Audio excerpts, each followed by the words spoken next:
चलिए, तो स्वागत है आपका YouTube channel young India study centre. तो चलिए, आपके लिए ऑब्जेक्टिव लेकर हाजिर हैं 2021 का प्रथम पाली का, ठीक है ना, जो फर्स्ट सीटिंग में 2021 में पूछा उसका प्रश्न। चलिए देखते हैं आज का पहला प्रश्न। बैठ जाइए। देखिए, बोला है 1 मीटर एम्पियर बराबर होता है। बोला है कि 1 मीटर एम्पियर कितना के बराबर होता है? 1 मीटर एम्पियर, ठीक है। आपको क्वेश्चन क्या है? 1 मीटर एम्पियर किसके बराबर होता है, ठीक है ना। तो 1 मीटर एम्पियर कितना के बराबर होता है? 10 का पावर -3 एम्पियर के बराबर। कितना के बराबर होता है? 10 का पावर -3 एम्पियर। कोई दिक्कत? देखिए, डीजल का उपयोग होता है। बोला जो डीजल है उसका उपयोग हम लोग कहाँ कहाँ कर सकते हैं? डीजल देखे कि नहीं सब? डीजल जो गाड़ी में तेल जलाता है तो देखबे किए हैं। तो इसका उपयोग कहाँ कहाँ हम लोग करते हैं, ठीक है। तो डीजल का उपयोग हम लोग कहाँ कहाँ करते हैं? तो डीजल का उपयोग हम लोग कहाँ करते हैं? भारी वाहनों, जो बड़ा बड़ा इंजन, ठीक है, बड़ा बड़ा जो कार और गाड़ी उड़ी चलता है उसमें भी हम लोग डीजल का प्रयोग करते हैं कि नहीं करते हैं? फिर साथ में रेल के इंजन में भी करते हैं। डीजल वाला इंजन सुने ना, रेल का होता है, सुने हैं कि नहीं? सब सुने हैं। तो देखिए, डीजल जो डीजल मिलता है, देखिए कि डीजल देखा है कि नहीं सब? तो वही डीजल भारी वाहन, भारी मतलब बड़ा बड़ा गाड़ी, ट्रैक्टर वैक्टर इस सब में भी यूज होता है। रेलवे के इंजन में भी यूज होता है। रेल जो बड़ा वाला इंजन होता है वो में, विद्युत उत्पादन में भी, जहाँ बिजली उत्पादन किया जाता है, जहाँ करंट बनाया जाता है ना, वहाँ भी किसका यूज करते हैं? डीजल का। तो डीजल का उपयोग वाहन, भारी वाहन में भी करते हैं, रेल के इंजन में भी करते हैं, विद्युत उत्पादन में भी करते हैं। तो इनमें से सभी एंड डीजल का उपयोग लोग सारे, ठीक है। तीसरा प्रश्न है, सौर सेल और सौर ऊर्जा को रूपांतरित करते हैं। यानी बोले सौर सेल सौर ऊर्जा किस रूप में बदलता है? जो सौर सेल उस दिन दिखाए थे, सौर सेल दिखाए थे कि नहीं? यानी कौन ऊर्जा को किस में बदल देता है? वो किस में किसको बदलता है, समझे कि नहीं? तो आपको बताया तो उसमें क्या है? प्रकाशीय ऊर्जा को किस में रूपांतरित करता है? रासायनिक ऊर्जा में। रासायनिक ऊर्जा में। देखिए, विद्युत ऊर्जा में बदलता है। देखिए यहाँ बोला कि सौर सेल ऊर्जा को रूपांतरित करता है। तो किस ऊर्जा को किस ऊर्जा में बदल देता है? सौर ऊर्जा को विद्युत ऊर्जा। सौर ऊर्जा को विद्युत ऊर्जा में। सौर सेल दिखाए थे ना उस दिन लाके। तो जो सौर सेल है किसको किसको, कौन ऊर्जा को? सौर ऊर्जा को विद्युत ऊर्जा। यानी भैया सौर ऊर्जा को किसमें बदलता है? विद्युत ऊर्जा में। यानी देखते धूप उप से उसमें आता है धूप, तो कौन है? प्रकाशीय ऊर्जा बोल सकते हैं, या सौर ऊर्जा। सूरज से प्राप्त हो ऊर्जा उसको क्या कहते हैं? सौर ऊर्जा। तो सौर ऊर्जा आया, और सौर ऊर्जा किसमें बदल गया? विद्युत ऊर्जा में। तो कौन ऐसे बदलता है? सौर सेल। सौर सेल करता है। सौर ऊर्जा लिया, किसमें बदल दिया? विद्युत ऊर्जा में। समझ आया कि नहीं? सौर सेल सब देखे हैं कि नहीं? तो उसका काम क्या है? सूरज का रोशनी लिया, अब बदल दिया करंट में, विद्युत में बदला। कोई दिक्कत है ना? चलिए आगे बढ़े। देखिए नेक्स्ट क्या था? सोना की परमाणु संख्या। सोना का पहले बताइए क्या होता है? प्रतीक बताइए सोना का। सोना का AU। सोना क्या है? AU। AU लिखा रहा है यानी क्या समझिए? वो सोना है। AU लिखा रहा है यानी सोना। इसका परमाणु संख्या पूछा है। तो सोना का परमाणु संख्या कितना होता है? 79। सोना का परमाणु संख्या 79। और सोना का यदि पूछा कि भैया सोना का प्रतीक तो AU, उसका अर्थी कितना है? 79। कोई दिक्कत? तो सोना का प्रतीक जानिए क्या है? AU। और चांदी का AG। चांदी का AG और सोना का AU। सोना का परमाणु संख्या 79। कोई दिक्कत? कितना बोलेंगे? 89। कितना बोलेंगे इसको? 79। क्योंकि 80 से पहले आता है इसलिए इसका नाम क्या है? 79। कोई दिक्कत? आगे बढ़े। निम्न में से कौन ऑक्सीकरण की क्रिया नहीं है? मतलब ऑक्सीकरण यानी कि ऑक्सीकरण क्या है? जिसमें ऑक्सीजन कब सकता, जिसमें ऑक्सीजन की आवश्यकता उसे क्या कहते हैं? ऑक्सीकरण। यानी कोई काम कर रहे हैं, मान लीजिए उसमें ऑक्सीजन देना पड़ रहा है तो उसको ऑक्सीकरण कहेंगे या ऑक्सीकारक कहेंगे। समझे? कोई काम जैसे खाना बनाते हैं उसमें तेल देना पड़ता है, तो तेल यानी वसाकृत हो गया। मतलब जो कोई भी काम कर रहा है उसमें हमको ऑक्सीजन देना पड़ रहा है तो उसको क्या कहेंगे? ऑक्सीकारक कहेंगे या ऑक्सीकरण कहेंगे। तो बुराई में कि कौन है जो ऑक्सीकरण नहीं है, यानी जिसमें ऑक्सीजन की आवश्यकता नहीं पड़ता है, ऑक्सीजन का जरूरत नहीं है उनमें। समझे कि नहीं? जिसमें ऑक्सीजन की जरूरत नहीं है। तो दहन, तो समझे कहीं भी दहन मतलब आग उग जलना। तो जहां भी आग उग जलना बिना ऑक्सीजन के नहीं जल सकता, याद रखिएगा। नहीं तो चेक करना है तो इसका तरीका है, क्या करिए? गुदा हुआ आटा लीजिए, उसमें मोमबत्ती डाल दीजिए यानी कैंडल को डाल दीजिए, ठीक है। कैंडल को जला दीजिए। और जला कर कोई गिलास लीजिए, मतलब कि जो एस्पेरेंट हो, आर पर देखने वाला कांच वाला गिलास, और उसमें गाड़ दीजिए आटा में, अंदर मोमबत्ती रहेगा। जैसे जैसे उसमें का ऑक्सीजन है ना, धीरे धीरे वो जलेगा और मोमबत्ती क्या हो जाएगा, बंद हो जाएगा। यानी कि जानते हैं कि दहन के लिए ऑक्सीजन होना जरूरी है, नहीं तो नहीं जलेगा। ललटेन कभी देखे हैं? ललटेन के नीचे छोटा छोटा छेद रहता है, जहाँ ऐसे लगाते हैं ना कांच, उसका नीचे नीचे छोटा छोटा भुरकी रहता है, छेद रहता है। क्यों दिया रहता है? उसमें ऑक्सीजन धीरे धीरे जाने और ऊपर धुआं भी निकलने के लिए रहता है। यानी दहन के लिए ऑक्सीजन चाहिए, चाहिए कि नहीं चाहिए? दहन के लिए ऑक्सीजन चाहिए कि नहीं चाहिए? दहन के लिए ऑक्सीजन चाहिए। कोई दिक्कत? तो भैया बोला कहाँ ऑक्सीजन की आवश्यकता नहीं है, तो दहन में तो चाहिए भैया। यानी दहन में ऑक्सीजन चाहिए। श्वसन, हम लोग सांस लेते हैं तो बिना ऑक्सीजन के जिंदा रह सकते हैं? यानी सांस लेने में भी ऑक्सीजन चाहिए, लेने में चाहिए नहीं। यानी इसी को श्वसन क्रिया कहा, जिसमें हम लोग खाना वाना खा रहे हैं, पच रहा है, अच्छा से हो रहा है, उसी का श्वसन है। तो इसमें भी ऑक्सीजन चाहिए। भोजन के पचाने के लिए आप ऑक्सीजन, आप हवा न लीजिएगा तो खाना पचेगा? ऑक्सीजन नहीं लीजिएगा तो जिंदा नहीं रहिएगा। यानी खाना आपका पचबे नहीं करेगा ना पचेगा। यानी खाना पचाने के लिए भी ऑक्सीजन चाहिए, आग को जलाने के लिए भी ऑक्सीजन चाहिए, और सांस लेते उसमें तो ऑक्सीजन चाहिए ही। तो यानी तीनों में क्या ऑक्सीजन चाहिए कि नहीं चाहिए? चाहिए। तो कौन में नहीं चाहिए? अवक्षेपण। अवक्षेपण मीन्स हुआ कि कुछ बन के कुछ निकला, जैसे भात बनाते हैं तो भात में अवक्षेपण क्या, मार निकल जाता है। मार निकल गया ना हो, भात तो हम लोग यूज कर देते हैं। जो बेकार निकल गया वो क्या है? अवक्षेपण है। जो बेकार निकले वो क्या है? अवक्षेपण। तो इसी अवक्षेपण अभिक्रिया, अवक्षेपण अभिक्रिया क्या होता है? वैसी रसायन क्रिया जिसमें क्या उत्पाद के साथ साथ क्या है, कुछ अवक्षेप निकलता है साथ में, क्या कहते हैं? अवक्षेपण अभिक्रिया। समझे कि नहीं? तो अवक्षेपण में ऑक्सीजन की आवश्यकता नहीं होता है। कोई सामान बाहर निकल रहा है प्रक्रिया में, कोई जरूरत नहीं ऑक्सीजन का, चाहिए नहीं ना। तो अवक्षेपण में ऑक्सीजन नहीं चाहिए, श्वसन में चाहिए, दहन में चाहिए, भोजन को पचाने के लिए भी चाहिए। कौन दिक्कत? इसमें आंसर क्या होगा? अवक्षेपण। अब देखिए ऑक्सीजन की संयोजकता कितना है? ऑक्सीजन की संयोजकता 2। तो आपको पहले बताइए परमाणु संख्या ऑक्सीजन की कितना? 8। ऑक्सीजन का परमाणु संख्या 8। ऑक्सीजन उसका परमाणु, इसी से आपको निकालने बताए थे, सिखाए थे कि नहीं? ऑक्सीजन का परमाणु, ऑक्सीजन का प्रतीक ओ ना। अब भैया इसका परमाणु संख्या कितना? 8। परमाणु संख्या पता है ना, याद कराए ना? ऑक्सीजन का परमाणु संख्या 8। इसको इलेक्ट्रॉनिक विन्यास करिए। इलेक्ट्रॉनिक विन्यास करना यानी इसका में तोड़ना। इलेक्ट्रॉनिक विन्यास करना मतलब इसमें तोड़ना। तो पहला कक्षा में कितना? 2, दूसरा में तो 8। देखिए 8 में से तो 2 रख दिया, बचा कै गो? 6 गो। तो रखना कितना है? 2 हुआ इलेक्ट्रॉनिक विन्यास। ठीक है। पहला देखो परमाणु संख्या कितना ऑक्सीजन के? 8। पहला कक्षा में कितना रखे? 2। दूसरा कक्षा में 6। कक्षा में 2 इलेक्ट्रॉन, दूसरा में 6। तो इसको पूरा भरने के लिए क्या इलेक्ट्रॉन चाहिए? 8। यानी इसको और क्या 6 को देना पड़ेगा? 2 को इलेक्ट्रॉन बाहर से देना ना पड़ेगा। तो उस कक्षा को भरने के लिए जितना इलेक्ट्रॉन चाहिए वही होता है उसका क्या? संयोजकता। समझे कि नहीं? तो भैया इसको बाहरी कक्षा को भरने के लिए क्या को चाहिए? 2 गो चाहिए ना, 2 गो। तो उस संयोजकता ऑक्सीजन कितना हो गया? 2। ऑक्सीजन की संयोजकता समझ में आया कि नहीं?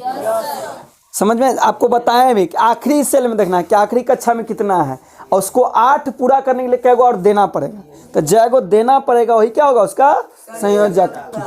अब बाह्यतम कक्षा में इलेक्ट्रॉन की संख्या ऑक्सीजन कितना? 6 गो। आ रहा समझ कि नहीं? सबको? झूठ नहीं ना बोल रहे हैं? सबको ना? चलिए आगे। अम्लीय वर्षा का जल का पीएच मान कितना होता है? जो अम्लीय वर्षा होता है वो किसके किसके कारण होता है? पहले कोई बताइए। अम्लीय वर्षा 2 गैस के कारण होता है। एक होता है SO2, एक क्या होता है? SO2 और एगो NO2। ये दोनों के कारण ही क्या, कौन सा वर्षा होता है? अम्लीय वर्षा। ये दोनों गैस के कारण क्या होता है? अम्लीय वर्षा। कोई दिक्कत? लेकिन वो पूछा नहीं है, पूछा अम्लीय वर्षा यानी अम्ल वाला जो वर्षा होता है, ठीक है, उसका पीएच मान पूछा है। पीएच मान कितना होता है? पीएच मान कितना होता है? 5.6। ठीक है। तो अम्लीय वर्षा का पीएच मान 5.6 से कम। ठीक है। अम्लीय है कि क्षारीय है? अम्लीय है, पता है ना। यदि पीएच मान जाता है 0 से कहाँ तक रहता है? 7-14 तक ना, 0 से 14 तक, अब बीच में 7, बीच में कितना 7। यदि भैया 0 से 7 तक है तो क्या होगा अम्लीय, 0 और 7 के बीच है तो अम्लीय, 0 और 7 के बीच है तो अम्लीय, और 7 और 14 तक है तो क्षारीय। तो देखिए 5.6 है तो कैसा है अम्लीय, 5.6 है तो कितना है अम्लीय, ठीक है। और 7 रहे तो उदासीन, 7 pH मान रहा है तो उदासीन, 7 pH मान रहा है तो उदासीन, और 7 से कम रहे तो अम्लीय, 7 से कम रहे तो अम्लीय, 7 से ज्यादा रहे तो क्षारीय। कोई दिक्कत पक्का ना। तो वर्षा का pH मान कितना 5.6 से कम हो, कोई दिक्कत। और शुद्ध जल का pH मान 7, शुद्ध जल का pH मान 7, कोई दिक्कत। यहाँ तो दिक्कत ना है।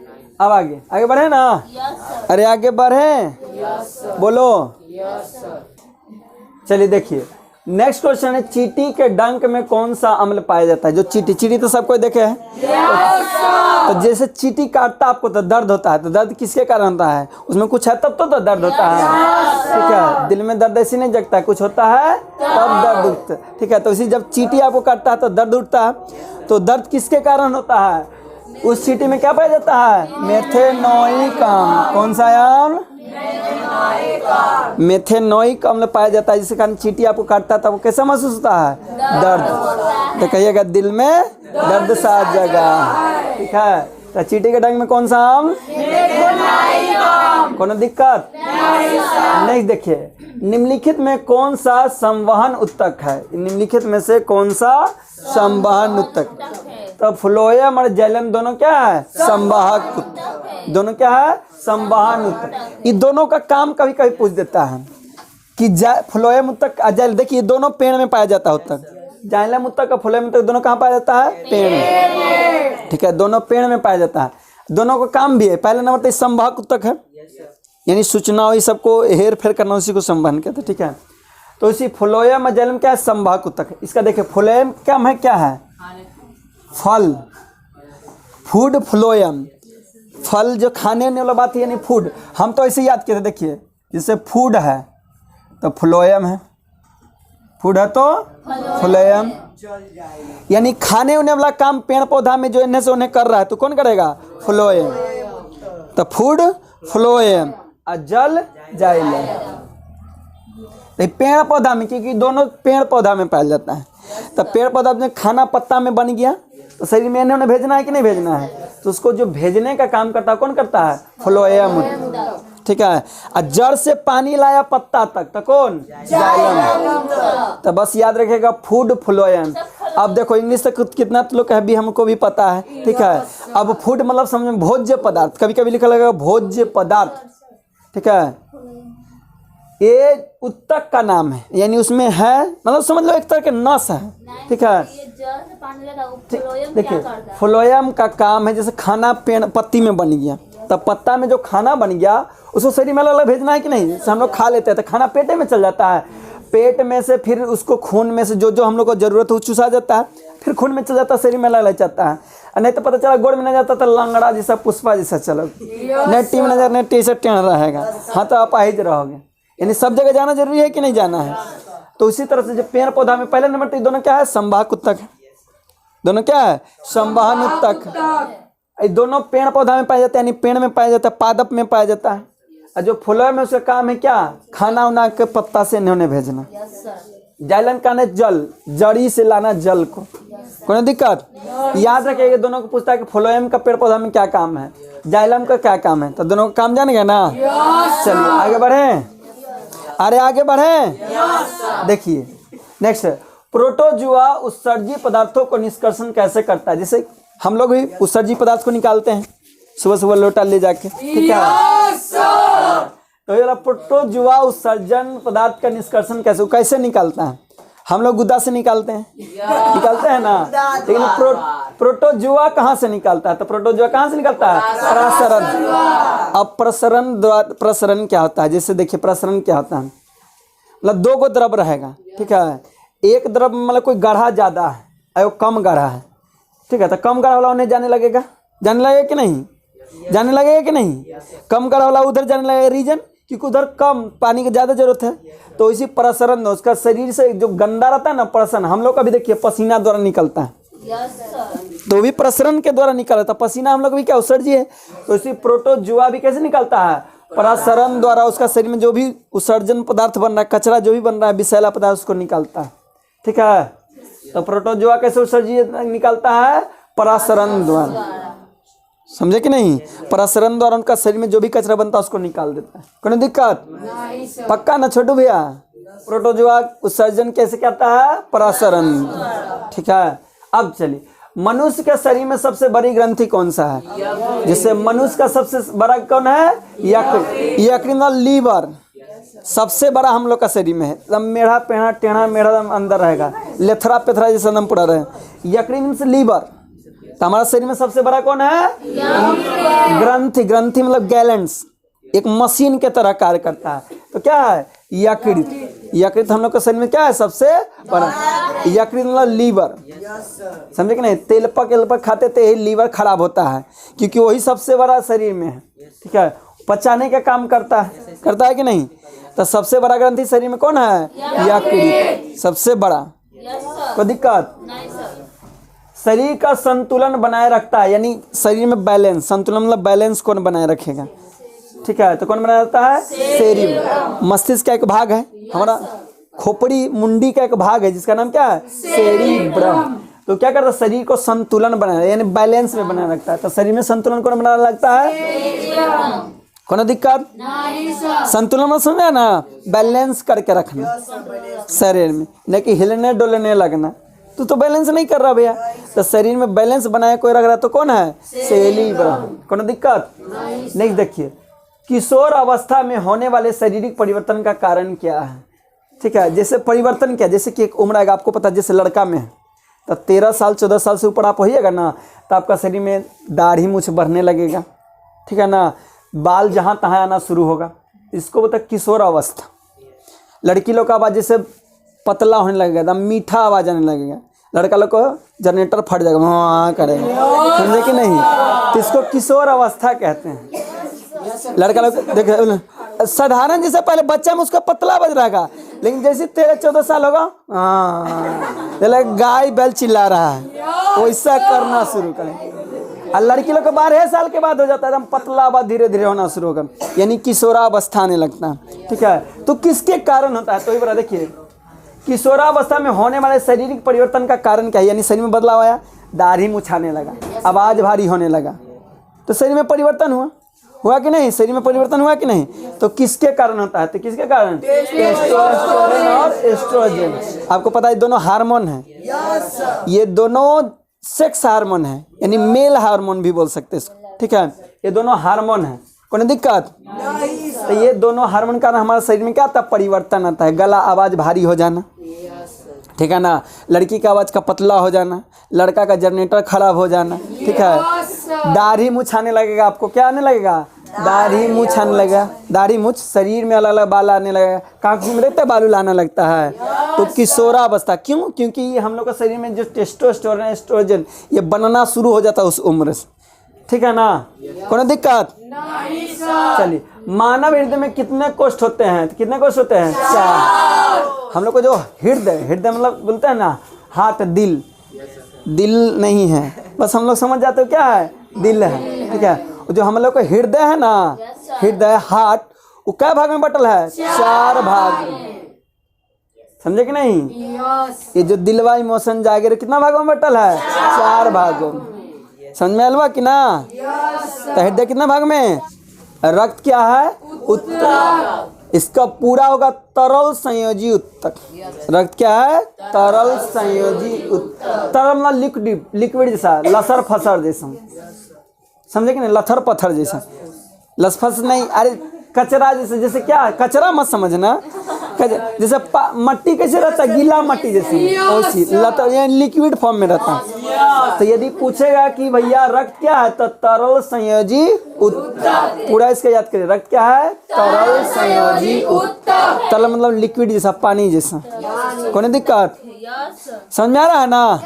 चलिए आगे, जीन शब्द किसने प्रस्तुत किया, जो जीन शब्द कौन दिए हैं, जो जिन शब्द है, क्योंकि एक गुण दूसरा गुण जो जीने के कारण जाता है, आपको बताएं, जैसे बाबू मैया वाला गुण है, बाल बच्चा में जाए तो जीन के कारण होता है। तो जो जीन को जो देने वाले थे वो कौन दिए थे? तो जोहानसन। ठीक है, कौन दिए थे? जोहानसन। कोई दिक्कत? चलिए आगे। विद्युत चुम्बक बनाने के लिए किस पदार्थ के क्षार का उपयोग होता है? विद्युत चुम्बक बनाने तो एकदम नरम, कैसा? नरम। जो भैया विद्युत चुम्बक है, ठीक है, जो भी करंट वाला जो मैग्नेटिक जो मैग्नेट रहता है, ठीक है, इलेक्ट्रिक मैग्नेट, कौन सा? इलेक्ट्रिक मैग्नेट यानी विद्युत चुम्बक। तो उसको बनाने के लिए हम नरम लोहा का यूज करते हैं। किसका? नरम लोहा। कैसा लोहा का? नरम लोहा। बस याद रखिएगा 90% चुंबक बनाने में किसका उपयोग करते हैं? नरम लोहा। नरम नरम मतलब समझा रहा है ना? तो नरम लोहा के उपयोग करते हैं। नरम मतलब मुलायम ना, मतलब बड़ी लरम लरम लग रहा है। रोटियां तनी मुलायम दो ना बना के, कहते हैं ना लरम, तो वही लरम। कैसे लरम? वही लरम। तो भैया विद्युत चुम्बक बनाने के लिए किसका लोहा का प्रयोग करते हैं? लरम।